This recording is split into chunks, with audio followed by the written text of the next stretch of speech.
Hi friends, இன்றைக்கி சிறகடிக்க ஆசை பார்ப்போமா? சிறகடிக்க ஆசையில் கனகா என்ன நினைக்கிறாங்கன்னு பார்த்தீங்கன்னா, மனோஜ் வந்து நம்ம கையை விட்டு போயிடக்கூடாது. அவர் டைவர்ஸ் வாங்குறாரோ வாங்கலையோ அது நமக்கு தேவையில்லை. நம்ம மகளோடையே நமக்கு வீட்டோடையே இருக்கணும்னு நினைக்கிறாங்க. அப்போ மனோஜுக்கு வந்து நம்ம என்ன பேசினா அவர் நம்ம கூடயே இருப்பார் அப்படின்னு யோசித்த கனகா என்ன பண்ணுறாங்கன்னு பார்த்தீங்கன்னா, மனோஜை வர சொல்லி மனோஜ்கிட்ட சொல்கிறாங்க, எனக்கு கொடைக்கானலில் ஒரு ப்ராப்பர்ட்டி இருக்குது. அந்த ப்ராப்பர்ட்டி வந்து உங்கள் பேரில் எழுதி வைக்கலாம்னு நினைக்கிறேன். நாளைக்கு ரிஜிஸ்ட்ரேஷன் பண்ணலாம்னு இருக்கேன். ஒரு வீடும் அது போக கொஞ்சம் நிலமும் இருக்குது. அதை மட்டும் உங்கள் பேரில் எழுதி வச்சுட்டா உங்களால் முடிஞ்சால் இங்கே இருங்க, இல்லைன்னா கனகாவை கூட்டிகிட்டு நீங்கள் அங்கே கூட போய் இருக்கலாம். உங்களுக்கு எந்த ஒரு கஷ்டமும் இல்லை.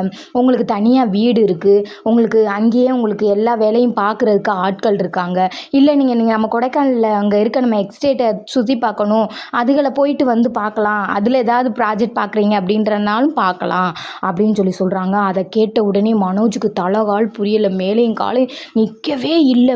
அப்படியே ஆகா நமக்கு வந்து இப்படி கிடைக்குதே அப்படின்னு யோசிக்கிறாரு. யோசிச்சுக்கிட்டு இருக்கல என்ன ஆகுதுன்னு பார்த்தீங்கன்னா, ரோஹிணி பார்த்துட்டானா அவள் என்ன செய்வாளோ, நம்மளை அவளும் எதுவும் பண்ணி விட்டுட்டானா நமக்கு ரொம்ப கஷ்டமே. நமக்கு ரோஹிணிகிட்டேருந்து ஒரு விடுதலை கிடைக்கணுமே.